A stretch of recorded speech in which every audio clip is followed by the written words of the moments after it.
11 de janeiro de 2023. Fim de tarde. O mercado financeiro brasileiro paralisa. Sérgio Rial, o novo CEO da Lojas Americanas, renuncia com apenas 9 dias no cargo e lança uma bomba atômica, um rombo contábil de 20 bilhões de reais. Em poucas horas, as ações despencam 80%. Como isso aconteceu com um dos maiores orgulhos do varejo nacional? Por quase um século, a Lojas Americanas dominou o coração e o bolso do Brasil. Com mais de 3.600 lojas no seu auge, era o destino sagrado para os ovos de Páscoa da família. O primeiro CD comprado com a mesada e os eletrodomésticos adquiridos a prazo. Um império aparentemente indestrutível, chancelado pelos 3 homens mais ricos do país. Mas, de repente, o brilho das vitrines vermelhas se apagou. Corredores antes lotados de famílias e crianças agora respiram a tensão de prateleiras esvaziadas e funcionários aterrorizados com a sombra do desemprego. Como um rombo que chegaria a 43 bilhões de reais, permaneceu invisível por anos sob os olhos de auditores, do mercado e de milhões de consumidores. Não foi a concorrência brutal da internet, nem uma simples crise econômica. Foi uma teia complexa de ilusões financeiras, ambição desmedida e pressão tóxica por resultados. A queda das Lojas Americanas, o maior escândalo do varejo brasileiro. Uma jornada pelos corredores do poder e pelas ruas comerciais para entender como a maior fraude corporativa do Brasil destruiu o patrimônio de milhares e feriu, talvez para sempre, uma marca centenária. O ano era 1929. O mundo estava à beira de uma das maiores crises financeiras de sua história, com a quebra da Bolsa de Nova York. Mas no convés de um navio que cortava as águas do Oceano Atlântico, o clima era de pura ambição e otimismo. 4 executivos americanos, John Lee, Glenn Mattson, James Marshall e Betson Borger, viajavam com um destino traçado no mapa e nos negócios. Buenos Aires, na Argentina. O objetivo era fundar uma loja no modelo Five and Dime, um formato já consagrado nos Estados Unidos, onde produtos de utilidade diária eram vendidos a preços muito baixos e crucialmente fixos. No entanto, o destino, com sua ironia característica, fez com que o navio fizesse uma escala no Rio de Janeiro. Ao desembarcarem para conhecer a então capital do Brasil, os 4 americanos se depararam com um cenário intrigante. Encontraram uma economia pulsante, impulsionada pelo café, uma classe média emergente nas cidades e um funcionalismo público crescente. Porém, ao observarem o comércio local, notaram algo que soou como uma oportunidade de ouro. O varejo brasileiro ainda estava preso a moldes coloniais e antiquados. Diante desse abismo entre o potencial de consumo e a precariedade das lojas, os 4 tomaram uma decisão que mudaria para sempre a história do varejo nacional. A viagem terminaria ali. O império seria erguido em terras brasileiras. Para entender a magnitude do impacto da chegada das Lojas Americanas, é preciso voltar no tempo e imaginar como o brasileiro comprava no final da década de 1920. O comércio era dominado por armazéns escuros, pequenas mercearias e empórios de secos e molhados, onde quase todas as mercadorias ficavam escondidas e empilhadas atrás de pesados balcões de madeira. O cliente não tinha autonomia, precisava pedir ao balconista para ver, tocar ou avaliar um produto. Pior ainda, raramente havia preços marcados nas etiquetas. A compra era um eterno jogo de negociação, uma barganha constante que dependia da classe social, da roupa que o cliente vestia ou do humor do vendedor. Era um ambiente intimidador, cansativo e muitas vezes inacessível para quem não tinha o privilégio de pertencer à elite. Não existia a cultura de passear pelas vitrines ou o simples prazer de descobrir novidades caminhando por corredores abertos. Foi exatamente esse sistema arcaico que os americanos decidiram desconstruir. Em 1929, eles cruzaram a Baía de Guanabara e abriram as portas da primeira Lojas Americanas na cidade de Niterói.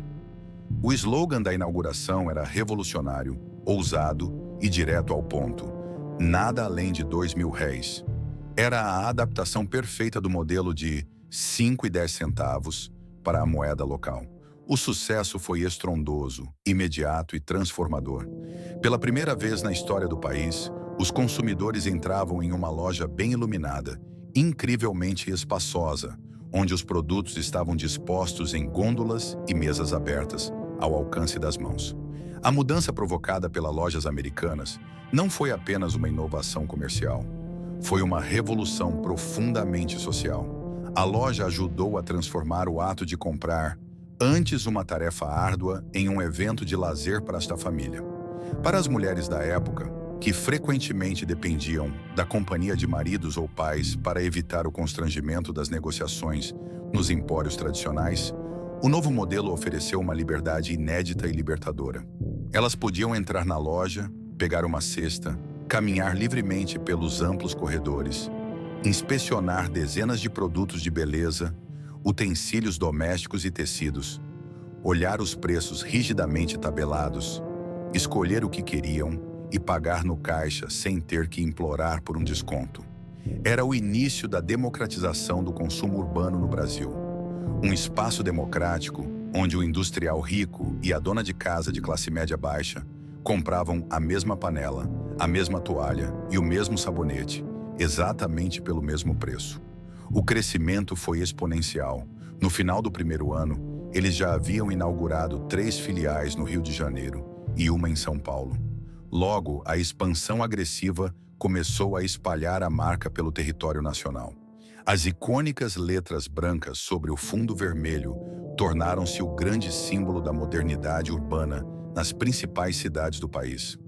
A loja oferecia uma variedade até então impensável sob o mesmo teto. De panelas a brinquedos de corda, de roupas íntimas masculinas a guloseimas irresistíveis. Muito antes do primeiro shopping center ser construído no Brasil, a Lojas Americanas já servia como o ponto de encontro da sociedade.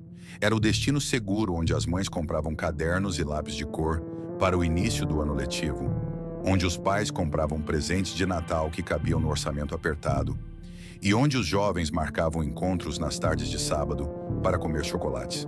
A Lojas Americanas não era apenas um grande ponto de venda, tornou-se um anexo afetivo da vida urbana brasileira. Os 4 fundadores americanos trouxeram a semente, o pragmatismo e a eficiência do Norte, mas com o passar dos anos, a loja tornou-se irreversivelmente e passionalmente brasileira. Esse período de ouro cimentou uma confiança inabalável entre a marca e gerações de famílias. Um império que nasceu do sonho despretensioso de vender utilidades justas e acessíveis estava agora com raízes profundas na cultura do país, preparando o terreno e ganhando as proporções continentais que, décadas mais tarde, atrairiam o olhar faminto de novos donos. Homens que levariam a marca ao topo absoluto do capitalismo, antes de atirá-la em seu abismo mais obscuro. Durante décadas, a Lojas Americanas reinou quase absoluta como a grande loja de departamentos popular do Brasil. As letras brancas sobre o fundo vermelho já eram parte indissociável da paisagem urbana de norte a sul do país. No entanto, por trás das vitrines atraentes, a administração da empresa envelhecia. Foi então que, em 1982, um evento sísmico ocorreu nos bastidores do varejo nacional, mudando não apenas a trajetória das Lojas Americanas, mas a própria história do capitalismo brasileiro. A companhia foi comprada por 3 jovens e agressivos financistas do Banco Garantia: Jorge Paulo Lemann, Marcel Telles e Beto Sicupira. Muito antes de se tornarem os 3 homens mais ricos do Brasil e donos de impérios globais como a Ambev, Burger King e Kraft Heinz, a Lojas Americanas foi o primeiro grande laboratório deles no mundo real dos negócios. O trio não entendia nada de varejo na época, mas entendia tudo sobre números, eficiência e lucro. Assim que assumiram o controle, uma revolução silenciosa e implacável varreu os escritórios da empresa. A velha guarda de executivos foi substituída. Privilégios desapareceram do dia para a noite. A nova diretoria instituiu o que ficaria conhecido como a cultura garantia, ou cultura 3G. Uma filosofia brutal de corte de custos e obsessão por resultados. Salas acarpetadas deram lugar a mesas compartilhadas. Cada centavo gasto era questionado. A regra era clara. A empresa deveria funcionar como uma máquina enxuta e sedenta por lucro. Nasceu ali a meritocracia extrema. Os funcionários que batiam as metas mais agressivas recebiam bônus milionários. Os que ficavam para trás eram impiedosamente demitidos. Mas para o consumidor comum, a frieza das planilhas não transparecia nos corredores. Pelo contrário, para o brasileiro que entrava nas lojas nos anos 1980 e 1990, a Americanas estava no seu auge absoluto. A máquina vermelha do varejo havia se transformado na verdadeira Disney da classe média e das camadas mais populares. Pense na sua própria memória afetiva ou na de seus pais. A Lojas Americanas era sinônimo de Páscoa. Era o único lugar onde túneis intermináveis de ovos de chocolate, pendurados no teto, formavam uma tenda mágica que hipnotizava as crianças. Era o paraíso das guloseimas, onde se comprava pacotes de biscoitos, barras de chocolate e balas que não se achavam na padaria da esquina. Na adolescência de muitos brasileiros, a Americanas era o destino certo para comprar os primeiros CDs de rock ou pagode, alugar fitas VHS no final de semana, ou namorar nas praças de alimentação dos novos shopping centers que pipocavam pelo país. A marca tornou-se a âncora indispensável de qualquer grande centro comercial. Uma cidade só parecia ter atingido o status de grande quando ganhava a sua própria Lojas Americanas. O apetite dos novos donos, porém, não se limitava ao mundo físico. Com a virada do milênio e o surgimento da internet, a Americanas percebeu que precisava dominar o ambiente digital com a mesma voracidade com que dominava as ruas. Em 1999, nasceu a Americanas.com. O sucesso foi colossal, e para não deixar espaço para ninguém, em 2006, a empresa orquestrou uma manobra magistral. Uniu forças com o Submarino e, mais tarde, com o Shoptime, criando a gigantesca B2W. De repente, a Lojas Americanas era a dona absoluta e incontestável do comércio eletrônico no Brasil. Muito antes da Amazon sonhar em estruturar operações pesadas no país, a B2W ditava as regras do jogo. Eles vendiam de tudo, de livros a geladeiras, de celulares a pacotes de fraldas, com uma logística que tentava alcançar as dimensões continentais do Brasil. As ações da empresa disparavam na bolsa de valores. Eles eram os donos das ruas comerciais, donos dos shoppings e donos da internet. Parecia um império à prova de balas. Contudo, sob a superfície brilhante desse sucesso astronômico, uma tempestade perfeita começava a se formar. O modelo implementado por Lehman, Teles e Sicupira cobrava um preço alto.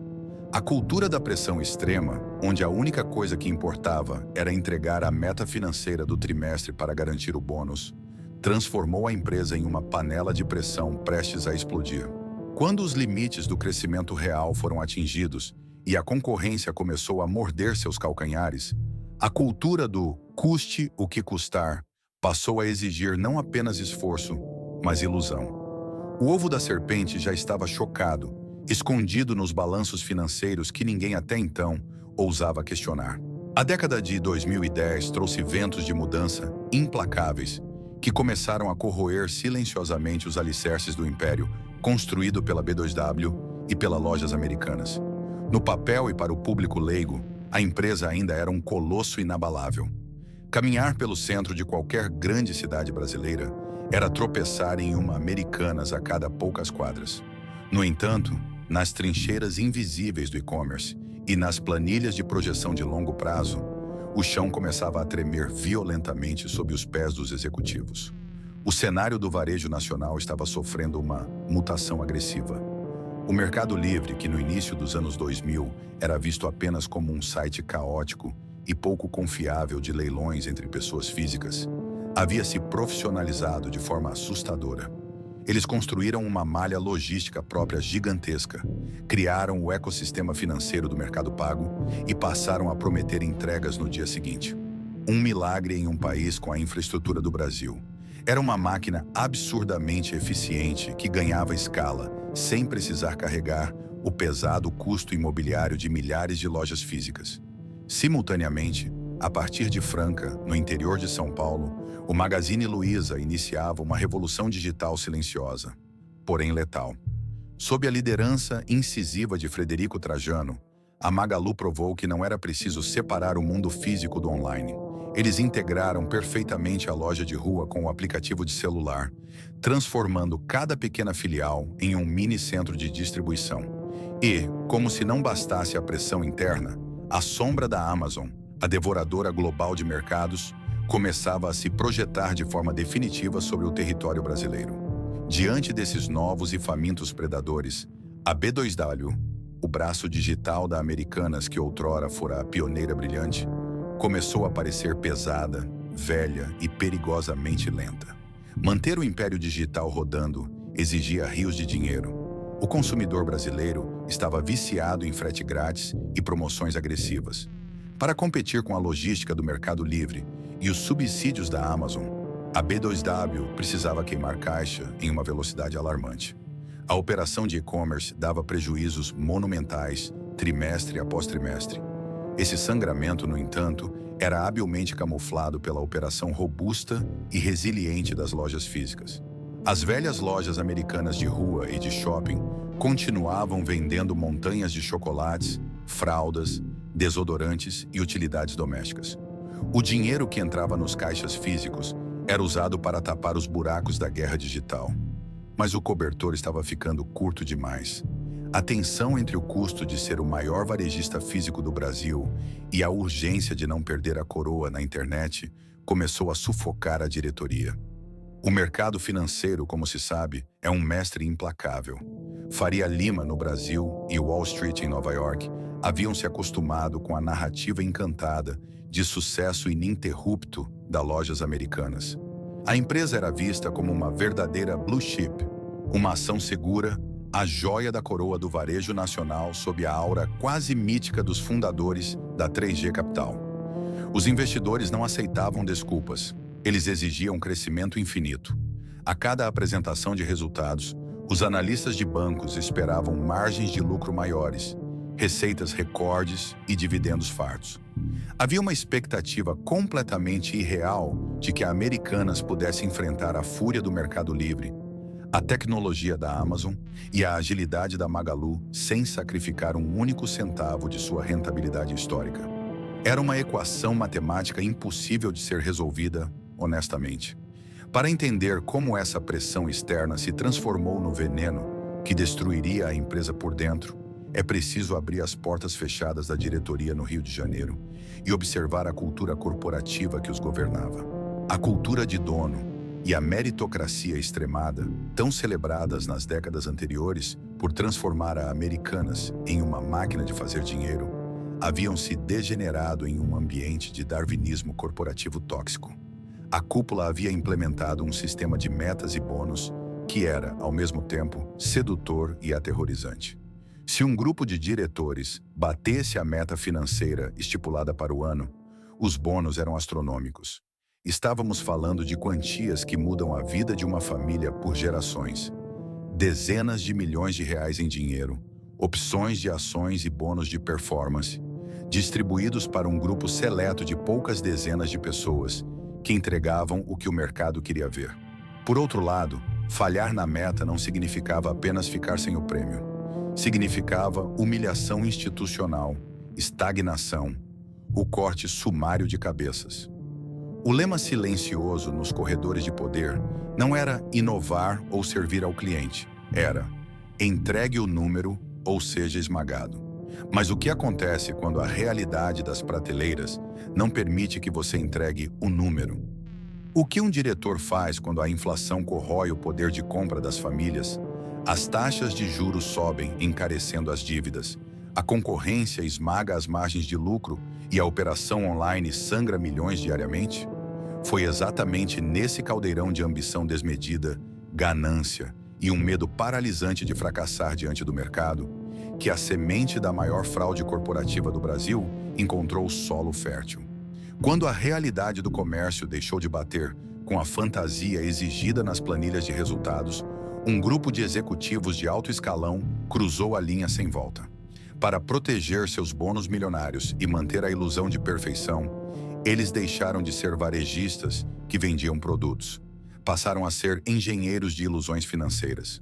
A pressão invisível por resultados forçou o surgimento de um sistema paralelo de números, onde a verdade tornou-se apenas um detalhe inconveniente a ser apagado. A Lojas Americanas não era mais movida pela economia real, mas por uma ficção mortal. Como se esconde um elefante no meio de uma sala de estar abarrotada? Ou, traduzindo para o jargão corporativo, como um grupo de executivos consegue ocultar um buraco de dezenas de bilhões de reais nos balanços de uma das empresas mais vigiadas, auditadas e analisadas do Brasil? A resposta não envolve cofres secretos ou dinheiro vivo enterrado. Envolve planilhas de Excel, canetas caras, assinaturas fraudulentas e uma operação financeira perfeitamente legal que foi corrompida até se transformar na arma de um crime perfeito. Essa operação atende pelo nome de risco sacado. Para entender o tamanho da fraude que destruiu a Lojas Americanas, precisamos primeiro entender como o varejo de grande escala funciona. Imagine que a Americanas precise comprar 100 mil geladeiras da Samsung ou da Whirlpool para vender na Black Friday. Obviamente, a Americanas não paga por isso à vista. Ela negocia prazos longos, de 90, 120 ou até 180 dias para pagar o fornecedor. Mas o fabricante das geladeiras precisa do dinheiro rápido para manter sua própria fábrica rodando. É aqui que entra o terceiro elemento, o banco. O banco entra no circuito e diz ao fornecedor: eu pago a conta da Americanas para você agora, à vista, com um pequeno desconto. O fornecedor aceita e vai embora feliz com o dinheiro no bolso. A partir desse momento, a dívida da Americanas deixa de ser com a fábrica de geladeiras e passa a ser com o banco. E, naturalmente, o banco cobra juros por esse tempo de espera. Essa triangulação é o famoso risco sacado, ou forfeiting. É uma prática comum, saudável e usada por quase todas as gigantes do varejo mundial. O problema não estava na ferramenta, estava em como a diretoria da Americanas decidiu registrá-la nos livros contábeis oficiais da companhia. Em condições normais e legais, a Americanas deveria registrar no seu balanço: temos uma dívida com o Banco X e essa dívida tem juros. Dívida bancária com juros pesa negativamente no balanço, assusta investidores e diminui o lucro aparente da empresa. E como vimos, a regra de ouro na cultura da companhia era que o lucro nunca poderia cair. Os bônus milionários dependiam disso. Então a mágica sombria começou. Os executivos da Americanas começaram a classificar essas enormes dívidas bancárias simplesmente como contas a pagar a fornecedores, sem registrar os juros bilionários que estavam correndo contra eles. Era como se você passasse o limite do seu cartão de crédito.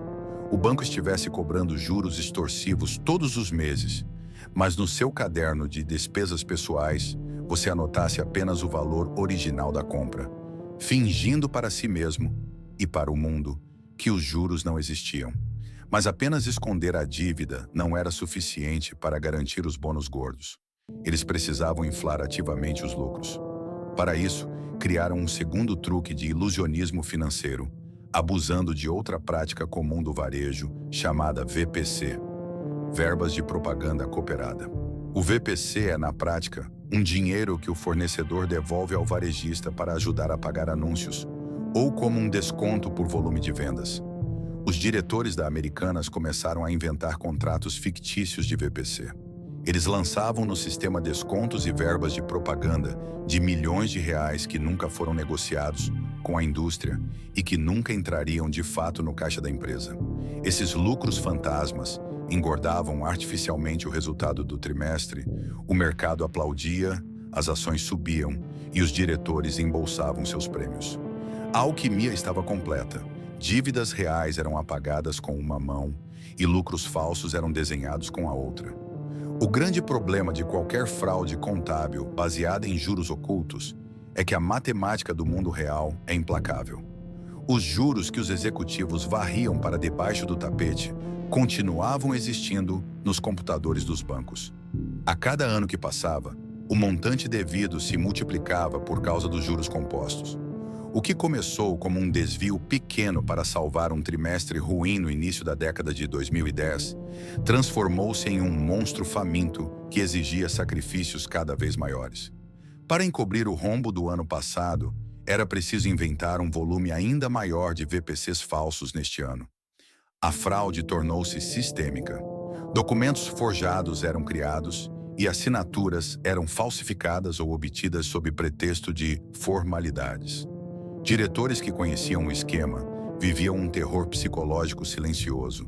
Sabiam que estavam pilotando um avião sem combustível, mas não podiam avisar os passageiros. Havia um pacto de silêncio macabro entre a cúpula financeira. Quem ousasse questionar as inconsistências era rapidamente transferido, isolado ou demitido, sob o pretexto de baixa performance. Enquanto o núcleo duro operava as fraudes nas planilhas, o resto do mundo vivia uma ilusão confortável. Os conselheiros de administração, incluindo representantes dos bilionários da 3G Capital, liam relatórios brilhantes e aprovavam a continuidade da gestão. Os analistas financeiros da Faria Lima escreviam relatórios entusiasmados recomendando a compra das ações da Americanas, elogiando sua incrível resiliência frente à crise.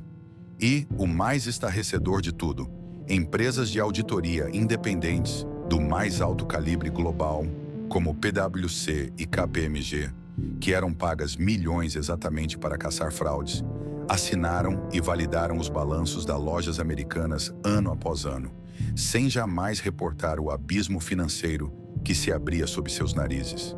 Se foram vítimas de uma fraude sofisticada demais, ou se foram negligentes ao ponto da cumplicidade, é uma questão que ainda assombra os tribunais. A operação de risco sacado virou um fantasma. Era uma entidade invisível que consumia o caixa das lojas americanas por dentro. Na superfície física, as prateleiras das lojas ainda estavam cheias de chocolates, os clientes ainda compravam televisões, os corredores ainda tinham vida. Mas o corpo corporativo da empresa já estava em estado de putrefação avançada. O oxigênio artificial que mantinha a Americanas respirando era o crédito infinito dos bancos que, cegos pelo falso brilho dos balanços auditados, continuavam emprestando bilhões. A fraude durou mais de uma década. Foi um esquema de pirâmide corporativo sustentado pela arrogância e pelo medo. Mas, como toda pirâmide, ela precisa que as condições externas permaneçam perfeitas para não desmoronar. E quando o mundo mergulhou em uma pandemia global e as taxas de juros no Brasil começaram a disparar descontroladamente, o fantasma do risco sacado engordou rápido demais. A velocidade com que a dívida oculta crescia tornou-se impossível de ser coberta com lucros falsos. O monstro havia ficado grande demais para o porão e estava prestes a arrombar a porta da sala de estar para que o Brasil inteiro pudesse vê-lo.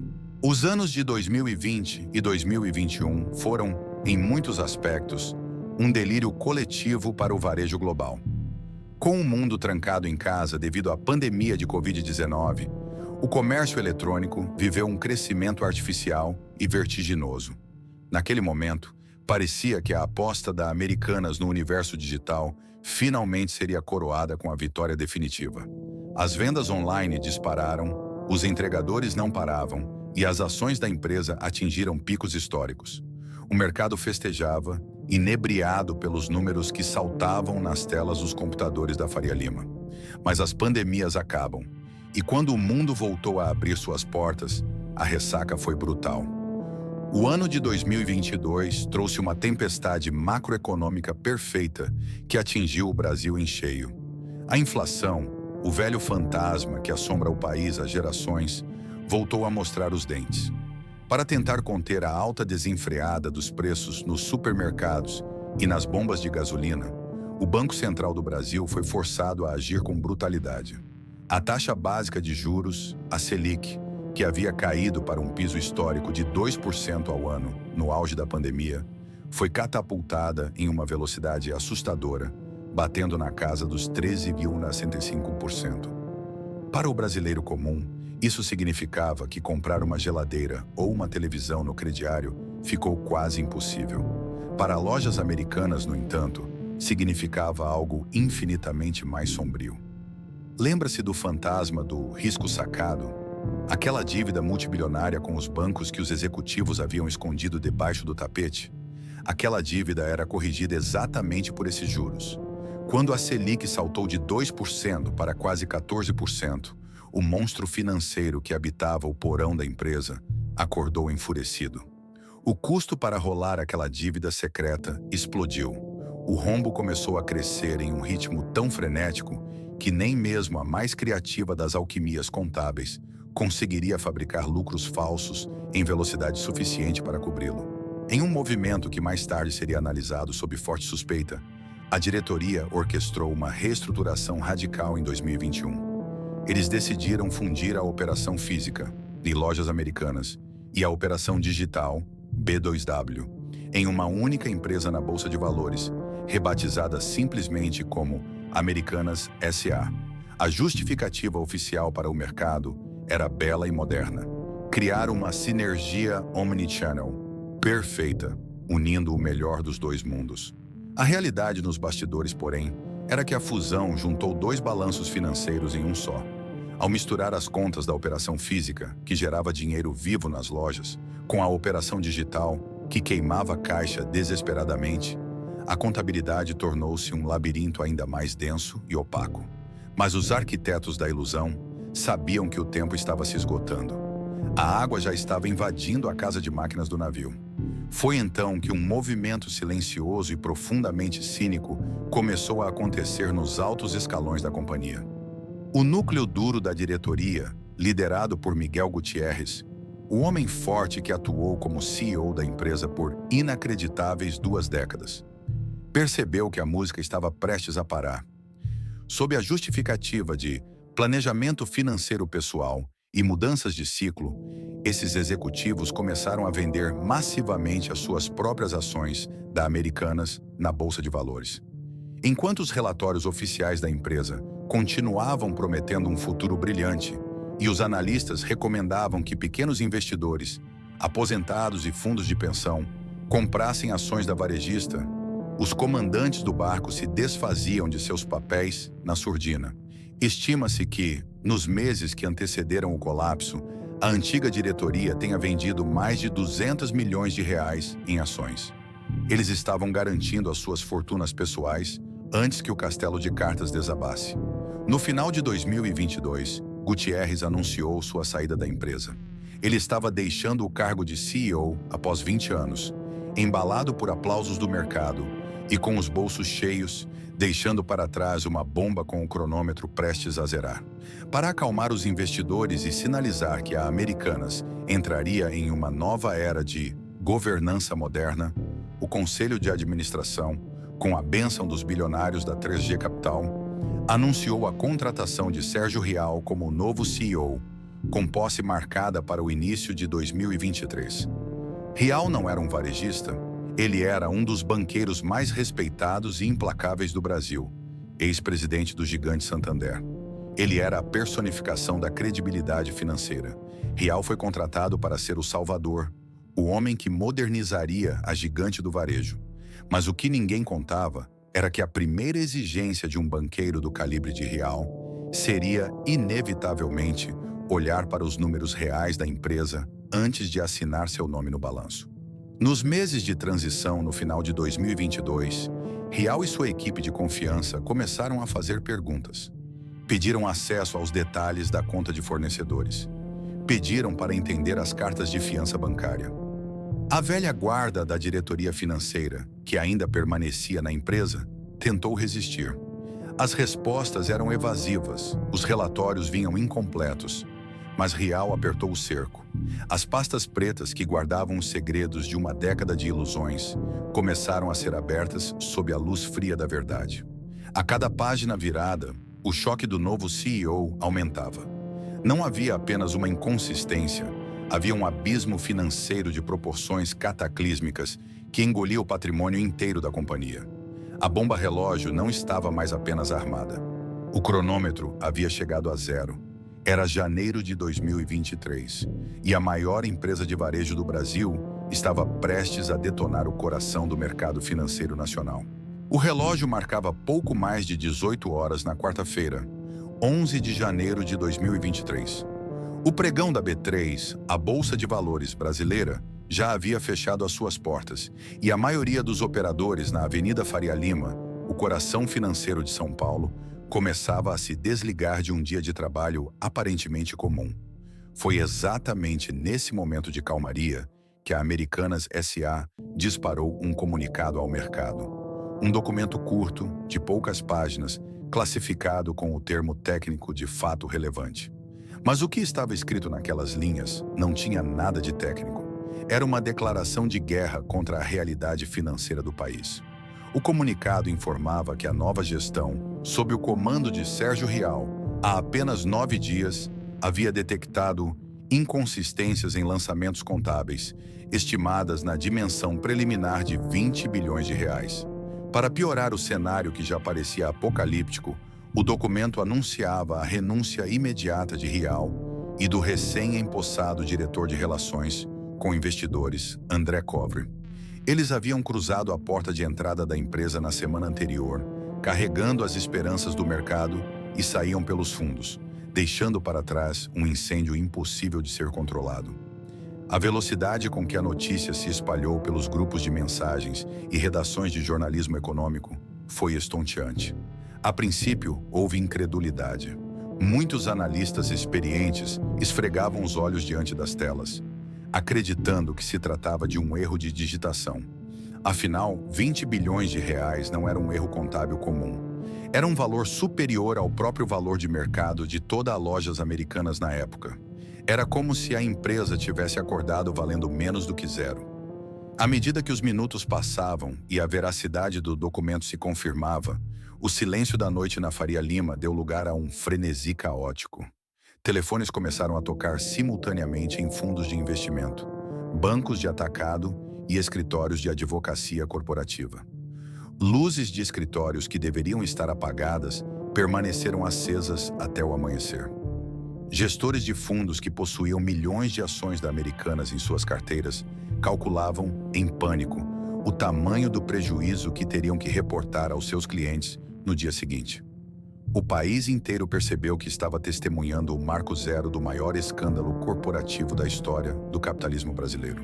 O sol nasceu na quinta-feira, 12 de janeiro de 2023, sob uma atmosfera de extrema tensão. Às 9 horas da manhã, antes mesmo da abertura oficial da Bolsa, o BTG Pactual organizou uma videoconferência de emergência com Sérgio Rial.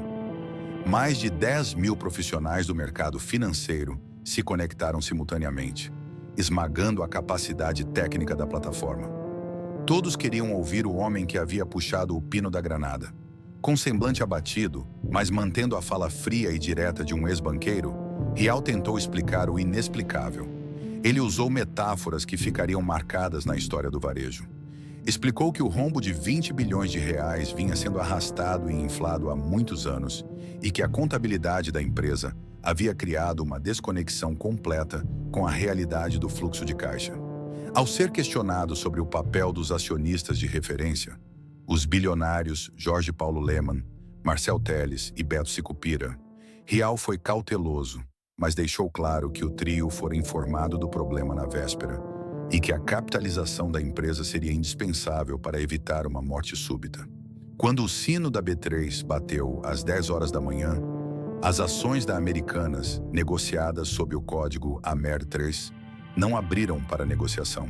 Elas foram retidas imediatamente em um leilão de proteção que durou horas, enquanto o mercado tentava precificar o tamanho do desastre. Quando finalmente o papel foi liberado, o gráfico na tela dos computadores parecia uma linha vertical em direção ao abismo. As ações desabaram inacreditáveis 77,3% em um único pregão. Em um único dia, mais de 8 bilhões de reais em valor de mercado da empresa simplesmente viraram fumaça. Foi a maior queda de uma ação na história do índice Ibovespa desde o início dos registros modernos. Por trás dos bilhões perdidos pelos grandes fundos de investimento, escondia-se o drama humano e silencioso de milhares de pequenos investidores, pessoa física, cidadãos comuns, médicos, engenheiros, professores e aposentados, que haviam colocado as economias de uma vida inteira nas ações da Americanas, acreditando que estavam investindo em uma empresa sólida, centenária e gerida pelos gênios do capitalismo nacional, viram suas contas corretoras serem pulverizadas em questão de minutos. O dinheiro guardado para a faculdade dos filhos ou para uma aposentadoria tranquila havia desaparecido.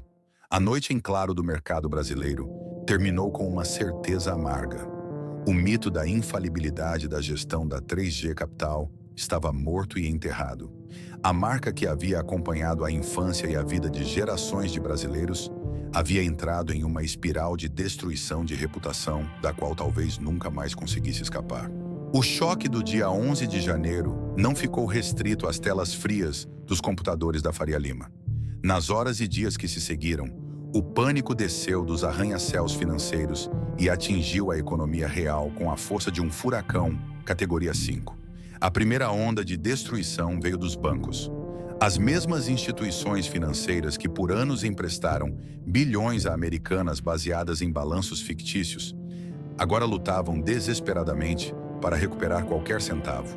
Contas foram bloqueadas, linhas de crédito foram sumariamente cortadas. A empresa, que dependia de um fluxo constante de caixa para girar sua operação gigantesca, viu suas veias financeiras serem secadas do dia para a noite. A segunda onda atingiu os fornecedores. A relação de confiança, construída ao longo de mais de 9 décadas, desmoronou em instantes. Grandes indústrias de eletrodomésticos, eletrônicos e alimentos suspenderam imediatamente as entregas. Caminhões que estavam a caminho dos centros de distribuição foram mandados de volta. A tragédia ganhou contornos simbólicos dolorosos quando o mercado percebeu que a Páscoa estava se aproximando. A Lojas Americanas era, historicamente, a maior vendedora de ovos de chocolate do Brasil. Mas pela primeira vez na memória recente, gigantes do setor exigiam pagamento antecipado para entregar as mercadorias. Sem dinheiro, a empresa teve que recorrer a marcas menores ou reduzir drasticamente os pedidos. Mas o impacto mais cruel e devastador do congelamento financeiro não recaiu sobre as grandes corporações. Ele esmagou os pequenos. Nos últimos anos, a Americanas.com havia se transformado em um imenso marketplace, abrigando milhares de pequenos e médios lojistas que usavam a plataforma para vender seus próprios produtos. Quando o escândalo estourou e os bancos travaram os repasses, o dinheiro das vendas desses parceiros ficou retido. Milhares de empreendedores espalhados pelo Brasil inteiro, que dependiam daquele faturamento semanal para pagar seus próprios fornecedores e funcionários, acordaram com um saldo bloqueado. Foram arrastados para o abismo sem terem cometido um único erro. Muitos fecharam as portas e declararam falência de seus pequenos negócios, vítimas colaterais da ganância de executivos que sequer conheciam. Sem saída, sufocada por credores raivosos e com o caixa derretendo, a diretoria tomou a única medida legal que restava para evitar a falência imediata e a liquidação total de seus ativos. No dia 19 de janeiro de 2023, apenas 8 dias após a revelação do escândalo, a Lojas Americanas entrou com o pedido de recuperação judicial na 4ª Vara Empresarial do Rio de Janeiro. O valor declarado da dívida chocou o país novamente. Impressionantes 43 bilhões de reais. Era a 4ª maior recuperação judicial da história do Brasil, envolvendo quase 10 mil credores, desde megabancos internacionais até o modesto fornecedor de material de limpeza do interior. A recuperação judicial não era a morte da empresa, mas era a internação em uma UTI com aparelhos ligados no limite. Enquanto os advogados mais caros do país batalhavam nos tribunais, deitando montanhas de recursos legais, uma realidade paralela, silenciosa e melancólica, começava a se desenhar no chão de fábrica do varejo. As lojas físicas.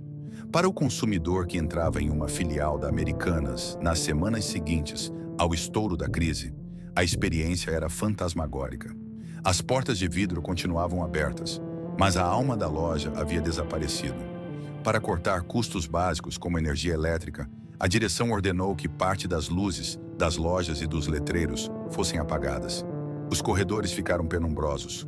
Onde antes havia pilhas de televisores de última geração e smartphones reluzentes, começaram a surgir buracos negros nas prateleiras. As seções de eletrônicos pareciam vitrines abandonadas. O silêncio dentro das lojas, tradicionalmente barulhentas e cheias de promoções anunciadas nos alto-falantes, tornou-se ensurdecedor. A Americanas sempre foi sinônimo de abundância popular.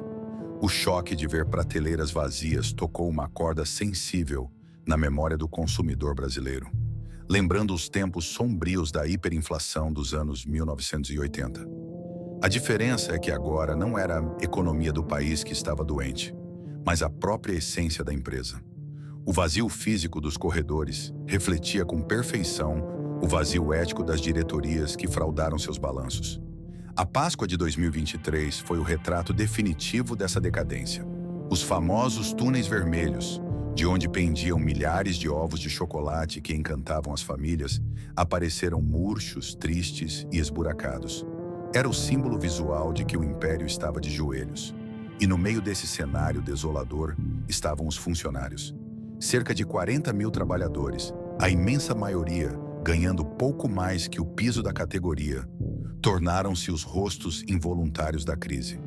Operadores de caixa e estoquistas, que passavam o dia inteiro em pé, agora precisavam responder às perguntas, reclamações e até às piadas ácidas dos clientes sobre o rombo bilionário.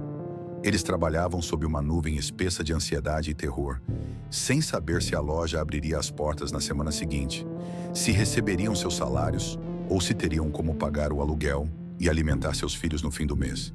Eles caminhavam por aqueles corredores, meio apagados como zeladores de um castelo em ruínas, pagando com seu suor e paz de espírito pela fraude arquitetada em salas com ar-condicionado, de onde os verdadeiros culpados já haviam desaparecido. Quando a fumaça das batalhas judiciais começou a baixar e os engravatados da Faria Lima voltaram para suas mansões e escritórios com ar-condicionado, o verdadeiro custo do desastre das lojas americanas foi apresentado a quem menos tinha recursos para pagá-lo. O discurso de meritocracia, tão venerado pela cultura de gestão imposta nas últimas décadas, desmanchou-se no ar como uma piada cruel. A meritocracia, na prática, significou que os diretores que orquestraram ou permitiram a fraude saíram com dezenas de milhões em bônus e ações vendidas estrategicamente no topo. O castigo, por sua vez, recaiu com peso esmagador sobre os ombros de quem ganhava pouco mais que um salário mínimo para descarregar caminhões e operar caixas registradoras. Em questão de semanas, a tesoura implacável da recuperação judicial começou a cortar a carne viva da empresa.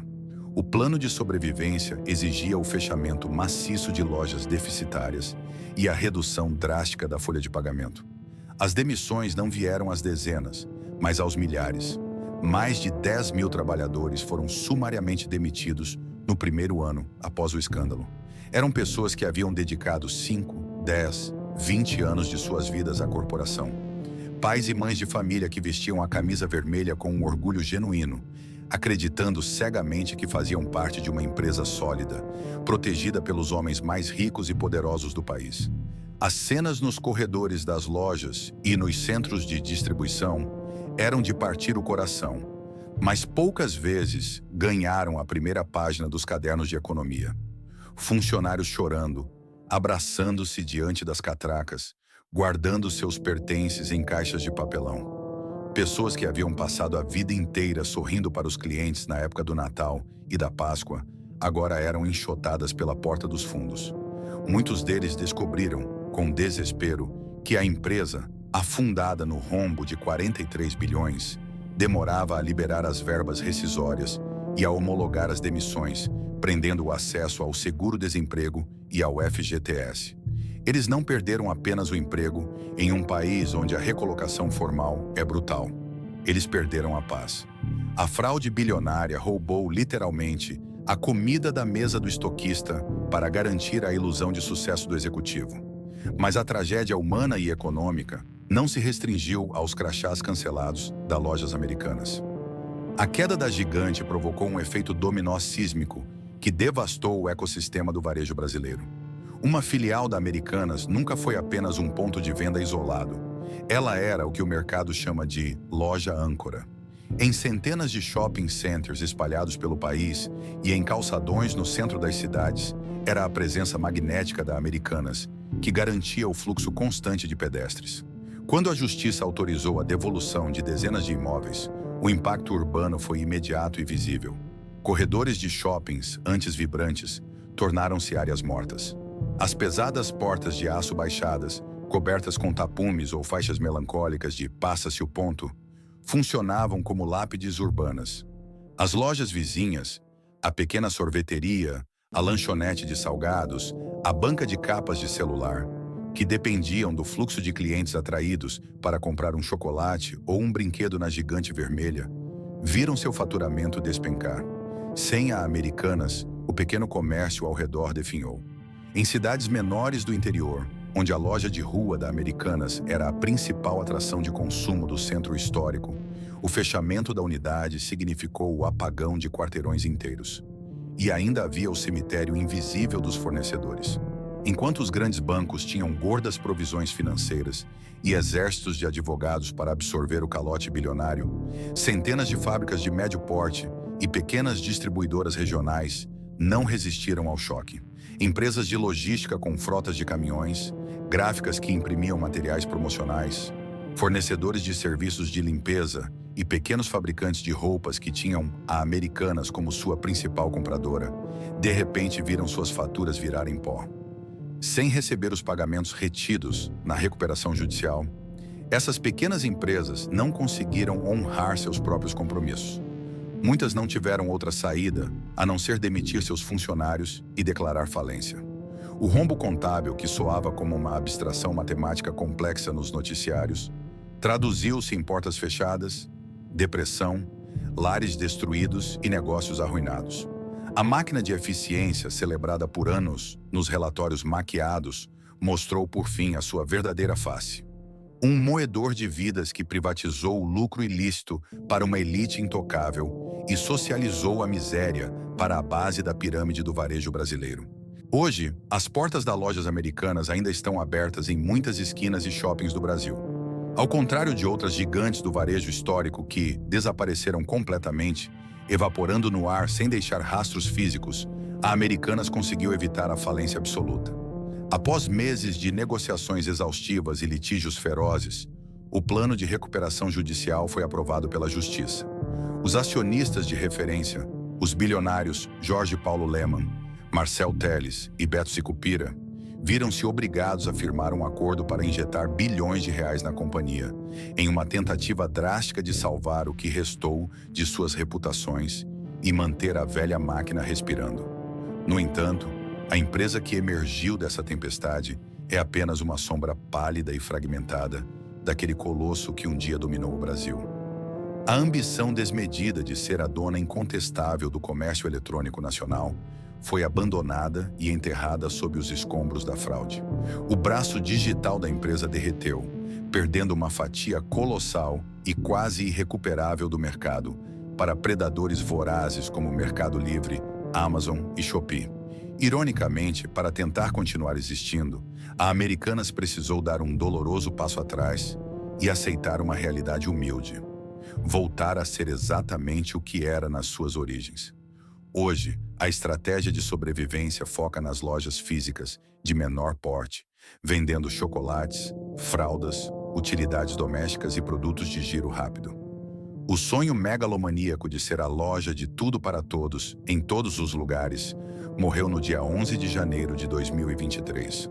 O verdadeiro legado das lojas Americanas, contudo, transcende o destino de seus corredores físicos ou o valor de suas ações na Bolsa de Valores.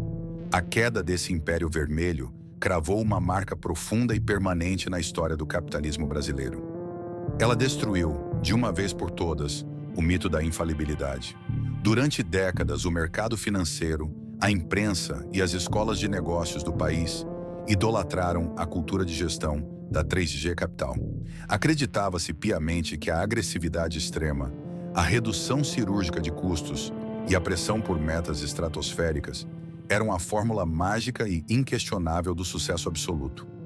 O rombo de 43 bilhões de reais provou que esse modelo, quando levado ao extremo e desprovido de limites éticos e morais, converte-se em uma máquina de criar ilusões que acaba devorando a si mesma e a todos ao seu redor.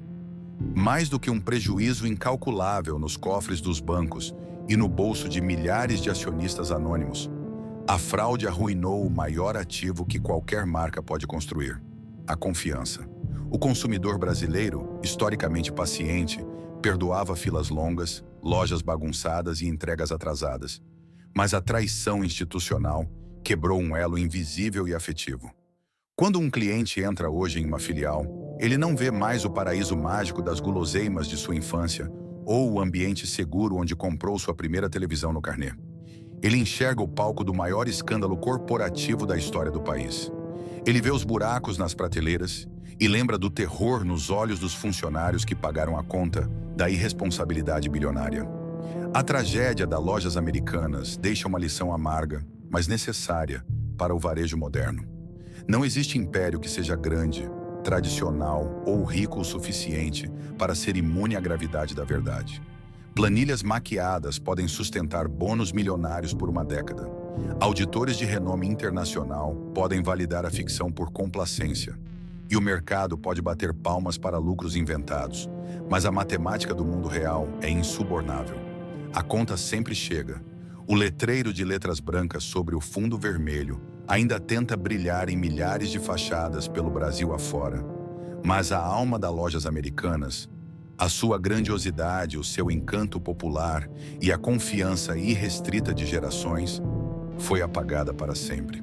A história dessa marca centenária provou da pior forma possível que leva-se 100 anos para conquistar o coração de um país, mas bastam 9 dias para que um império inteiro vire pó. Nem todas as gigantes do varejo fecham as portas por causa de uma crise econômica incontrolável ou pela concorrência implacável da internet. Às vezes, o colapso começa de forma silenciosa, dentro de salas com ar-condicionado, escondido atrás de planilhas maquiadas, bônus milionários e egos inabaláveis. A história das lojas americanas é, acima de tudo, a crônica de uma ilusão. Uma marca que se tornou tão gigantesca, tão entrelaçada com a cultura de consumo do país, que parecia blindada contra a realidade. O varejo nunca é apenas uma transação financeira fria. Para milhões de brasileiros, caminhar pelos corredores vermelhos da Americanas era um ritual que passava de pais para filhos.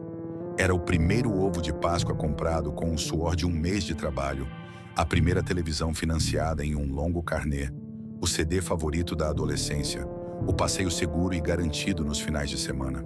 Quando as prateleiras começaram a se esvaziar e as luzes dos shoppings foram reduzidas, não foi apenas um CNPJ que entrou em colapso.